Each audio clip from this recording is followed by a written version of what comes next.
After the release of the series of programs, Trump, KGB Agent, in which I analyzed the top-secret operation of the KGB of the USSR to recruit and use Donald Trump in its active events, the FSB of Russia launched an operation to cover up its agent.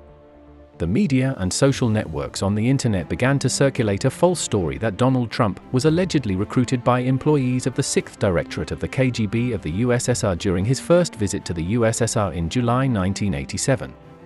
After a detailed conversation with one of the former deputy heads of the 6th Directorate of the KGB of the USSR, I would like to dispel this myth.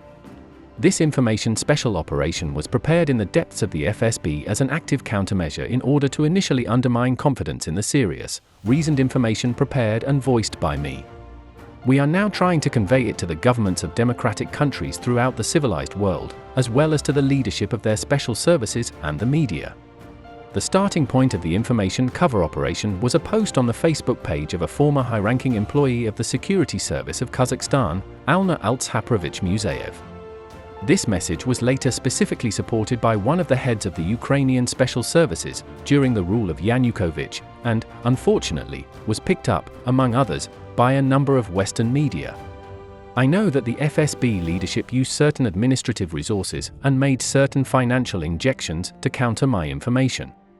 This active opposition once again confirms the veracity of my information regarding the time and circumstances of Trump's recruitment.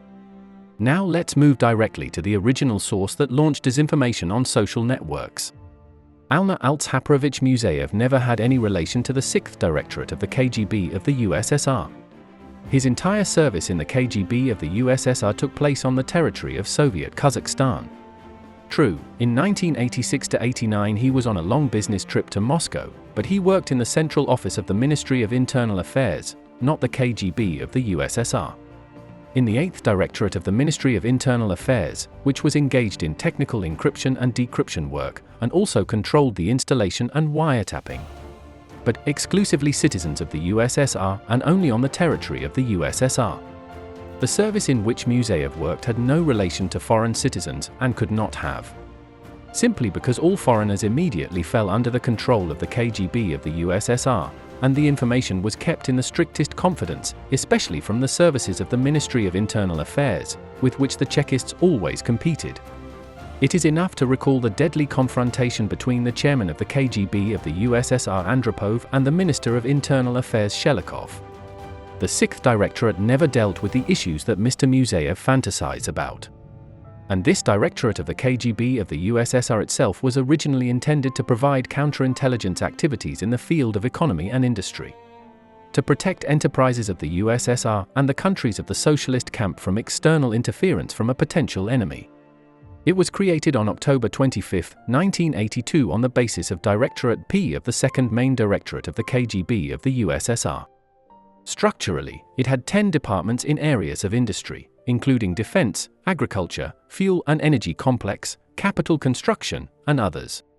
But this directorate was not intended for surveillance, nor, even more so, for recruiting foreigners.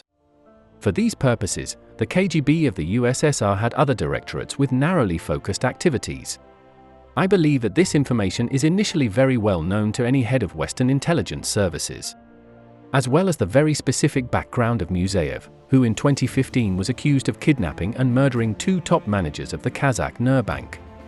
Earlier, in 2008, Aleksandr Musayev was convicted in absentia in Kazakhstan on charges of committing a number of serious criminal offenses. This is probably enough to understand how specific the reputation of the original source is.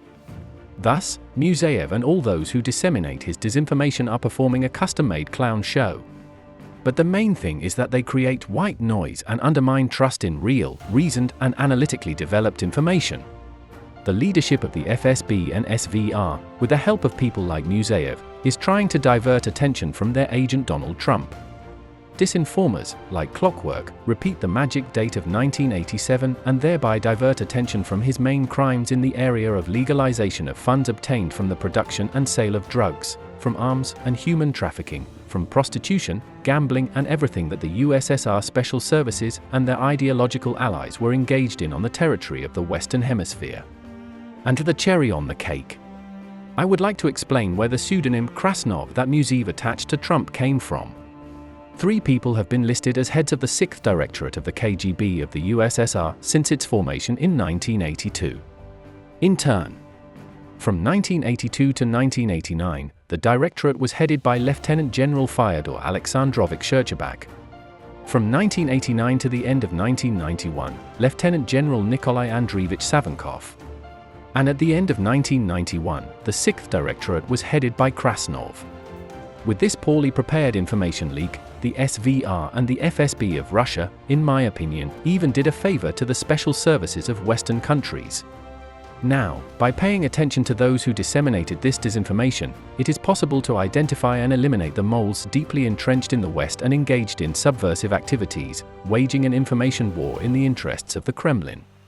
All public figures who repeat and spread this viral information with the mention of Krasnov must be neutralized and brought to justice in Western countries.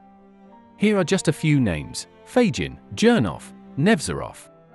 These persons have worked to give disinformation an informational status, facilitating its active promotion in the information field. End of communication.